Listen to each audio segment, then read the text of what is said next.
continuing with this problem on page 5, so we've determined we have a hole at t equals 0, and we're just going to go ahead and leave it at that for right now, and you'll see why once we categorize the rest of these restrictions.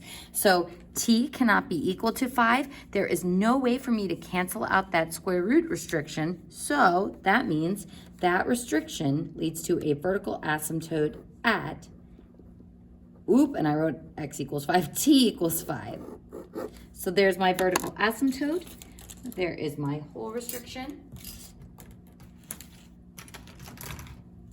And we are now ready to move to our last restriction, which is the t is greater than or equal to 5.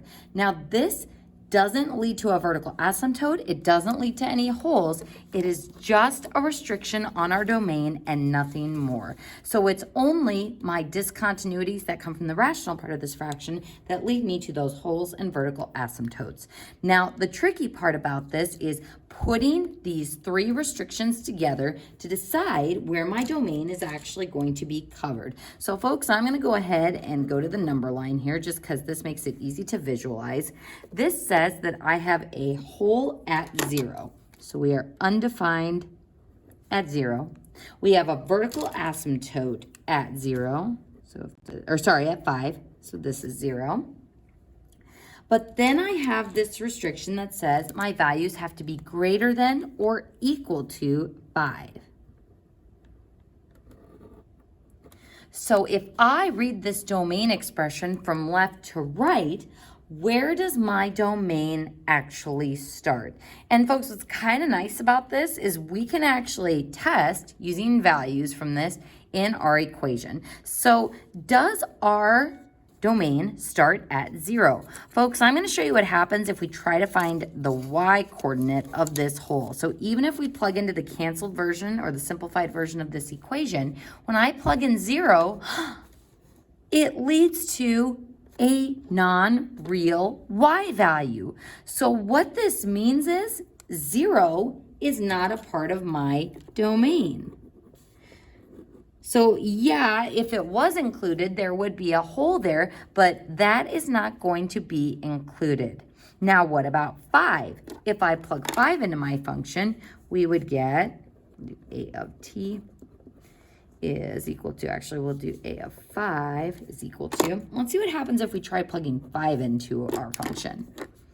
We would get 3 times 5 all over 5 square root of 5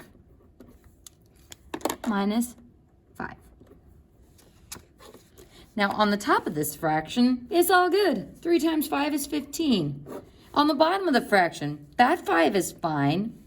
5 minus 5 is 0. The square root of 0 is 0. So the square root part is fine, which wasn't fine over here when I plugged in 0. But what's not fine is this. 15 divided by 0 is undefined. So what this means is 5 is not included with our domain as well. So where do my domain values start? We start at 5 with an open dot, and then any values that are greater than or equal to 5 is where my function would be defined. So let's just go backwards a moment. This is what my radical does as far as restrictions go, but because I have a vertical asymptote also at 5, that overrides my closed dot. So because I have a square root that's in the denominator, that open dot overrides the closed dot. So folks, I just want you to put a side note. Square root in denominator will be radicand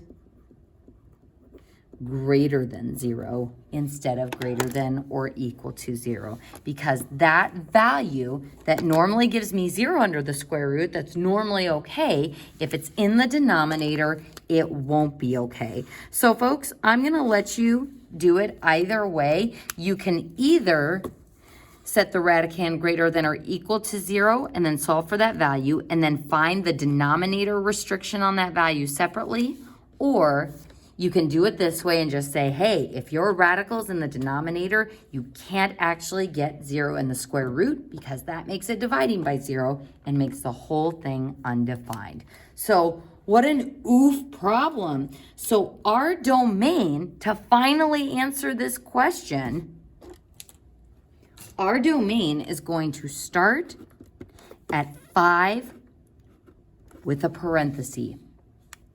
5 with a parenthesis because we can't actually get that value of 5 as we showed when we plugged into our function. Anything beyond 5 will work. So our domain is 5 to infinity. Wow, what a problem. And again, folks, I don't expect you to feel super great about this stuff because this is something that's going to require some practice. We're going to do a lot with figuring out restrictions and with figuring out our domain based on those restrictions in this chapter and the next chapter as well. So let's go ahead and look at problem B, and I need to go ahead and box off this problem so that I can block off my work. Now, if I look at function G, there's no denominator in this function, which means we're not going to have any x can't be a number restrictions because there's no chance of me accidentally dividing by 0. So my only restriction here is that my radicand, the 9 plus 4x, needs to be greater than or equal to 0. Now, equal to here because the square root is not in the denominator. So how do we solve for what x can be? For x greater than or equal to -9, x greater than or equal to -9/4. So if it helps you, you can think about the number line. Where do my domain values start? They have to be greater than or equal to -9/4. So greater than or equal to indicates a closed dot, and we are covered going to the right or greater than or equal to. So our domain will simply be bracket -9/4. Now a bracket, because it's only a closed dot, so I'm going to go ahead and use a different color there. And then going to infinity. So again, folks, how complicated this all gets really depends on what the function looks like. Let's go ahead and try our last example, which is more similar to the ones that we did on that rational function card yellow sheet. So as I look at this function, first we see that there's a denominator. So we're going to have to figure out what values of x aren't okay, or what values of x would make this dividing by 0. What's the easiest way to do that? By factoring, of course. So folks, I would like you to go ahead and pause the video and try to factor this one using the X method or guessing and checking, whatever you would like. So 1x and 2x, 1 and 1. I still continue to like the X method. So 2x and 1x. Since I want my sum to be a -1, I'm going to make that 2 negative, which means I need that 1 to be negative. So a of x is equal to 2x plus 1 over x minus 1. And remember, folks, we're factoring the top to determine the type of restriction that we will have. So factoring the bottom will tell me what x values we can't have, but to determine whether it's going to cancel or not, we have to have the top of our fraction factored as well. So for the bottom part, 2 and 1, x and x, let's go ahead and try 3 and 1. So that gives me 2x. That gives me 3x. But folks, why doesn't this combination work? It's that same type of problem that we dealt with on the yellow card. Because sure, these two positive numbers give me a product or give me a sum of +5, but those product numbers do not give me -3. So folks, this does not work. So I'm going to try 1 and 3. 2x times 3 is 6x. I'm running out of room here. 6x. 1x times 1 is 1x. So I need the 1 to be negative so that I can get a +5. So this one needs to be negative. So my factors would be 2x minus 1 and x plus 3. So careful with that factoring. That's a tricky one. Always make sure your product number works out with your sign. So folks, if this is my factored version of this function, we look at my factors in the denominator to see what restrictions we have. If I set this one equal to 0, x cannot be equal to 1/2. If I set this one equal to 0, x cannot be equal to -3. So those are my restricted x values. So we can go ahead and write our domain right away. My domain, should maybe block off this problem.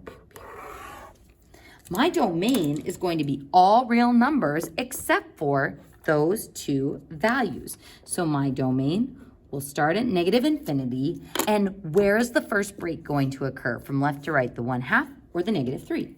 The -3. And then union, -3 to our next break at 1/2, union, and then 1/2, we are all good to infinity.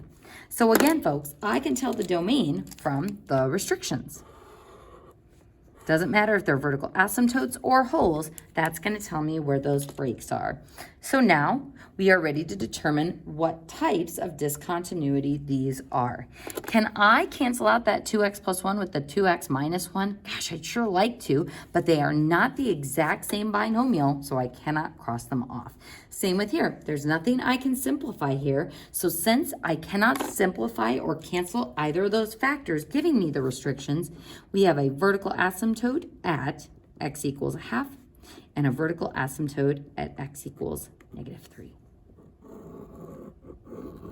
And those are my restrictions. And that concludes page 5 of our notes.